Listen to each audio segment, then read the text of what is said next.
18,000 pesos or 320 US dollars ang kinita in just a matter of 14 trading days. Too good to be true. So, nandito tayo ngayon sa MT4 app. Dito nagkitrade si LTA Gold Algo. Ang balance nito is 820 US dollars. Tignan natin ngayon sa history kung ano yung mga nangyari. So, dito, piliin natin yung custom period, piliin natin yung pinaka sumulat sa pool ng account na to. Actually, ito piliin natin, pinaka last 3 months. Yung account na to, nag-start siya ng August 26. Makikita mo yung date ng kanyang deposit. 485 plus 14. Nag-deposit po ng 500 US dollars. Ayan, sa deposit, 500 US dollars. August 26. Nag-start mag-trade si LTA Gold Algo August 27. Pag pinindot mo yung trade na to, makikita mo yung pangalan, LTA Algo 5. So, hindi siya manual trade. Si LTA Gold Algo ang nag-trade. At simula August 27 hanggang today, ang last trading day was September 13. So, mula nung araw nag-deposit siya, nung August 26, hanggang sa pinakahuling trade na September 13, ang kinita is 320 US dollars.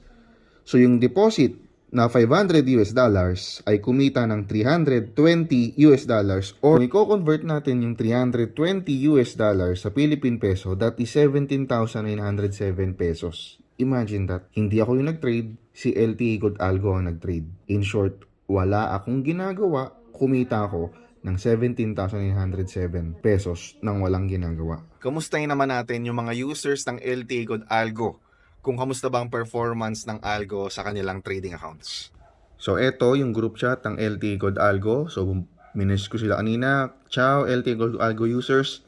Pasilip naman ng mga naging profit sa LTA Gold Algo accounts nyo since the day na nag-start kayong gumamit. So, eto, no, mga nag-send na sila. Tulad nito, si Dion. Nag-send siya August 28 to September 13 daw yung kanyang Algo. Ang deposit niya ay 552 US dollars, kumita ng 271 US dollars. Pwede na, no?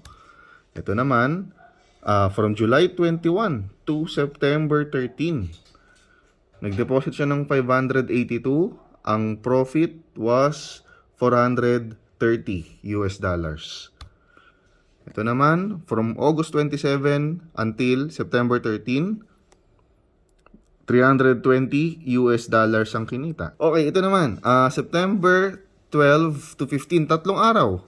Tatlong araw, ang deposit niya is 1,000. Tatlong araw, kumita ng 34 US dollars. Ito naman, Algo 5, September 7 to September 13.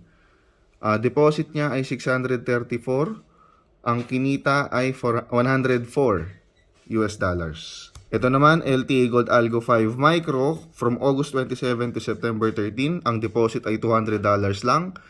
Kumita na ng 31 US dollars. Ito naman, August 19 hanggang September 13, ang deposit is 1,160. Kumita na ng 471 US dollars. From August 19 to September 13, ilang araw lang, isang buwan na. So, yung sabihin, kumita ng $471, wala pang isang buwan, 3 linggo lang to.